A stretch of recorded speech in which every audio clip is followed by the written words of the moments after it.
নমস্কাৰ বন্ধু বান্ধৱীসকল, মই দীপাংকৰ। আপোনালোকে ইতিমধ্যে অৱগত যে বানপানীয়ে যোৱা কিছুদিন ধৰি আমাৰ অসমত কেনেকুৱা ধৰণৰ এটা ভয়াৱহ পৰিৱেশৰ সৃষ্টি কৰিছে। বিশেষকৈ অসম বুলি ক'লে মানে উজনি অসমত বুলি ক'ব লাগিব। মানে নামনি অসমত হৈছে যদিও ইমান নাই হোৱা এইবাৰ অন্যবাৰৰ তুলনাত। এইবাৰ মানে আমাৰ উজনি অসমত বহুত বেছি হৈছে আৰু ইতিমধ্যে সকলোৱে সেই কথা বিভিন্ন ধৰণৰ নিউজ চেনেল বা ছ'চিয়েল মিডিয়াত গম পাই আছে আপোনালোকে।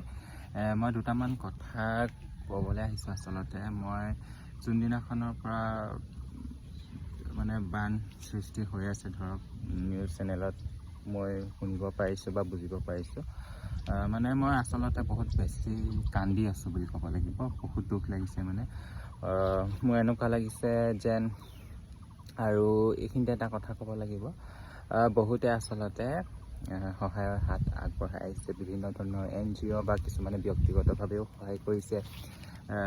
তো খুব ভাল লাগিছে আৰু যোনে যেনেকৈ পাৰে মুঠতে নিজৰ সামৰ্থ্য অনুযায়ী সহায় কৰিছে।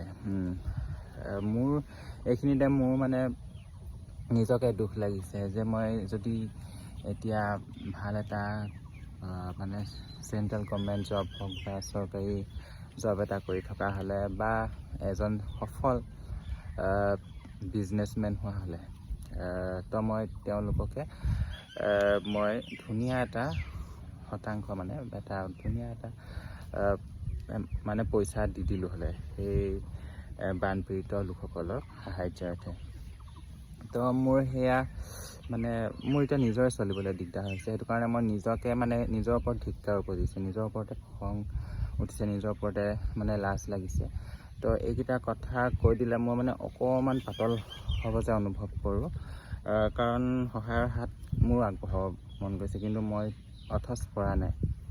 তো তাকে আৰু ইতিমধ্যে আৰু চৰকাৰে কেনেকুৱা ধৰণৰ সহায় কৰিছে সেয়া আপোনালোকে হয়তো সকলোৱে দেখিছে, বুজিছে।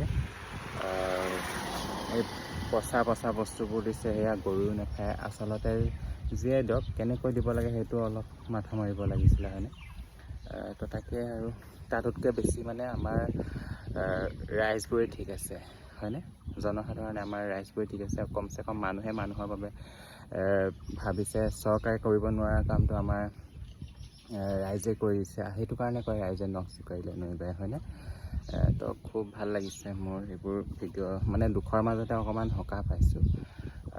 আমাৰ দুলীয়াজনৰ পৰাও বহুত মানুহ গৈছে, মই দেখিবলৈ পাইছোঁ। আৰু আমাৰ কছাৰী পথাৰৰ পৰাও নোযোৱা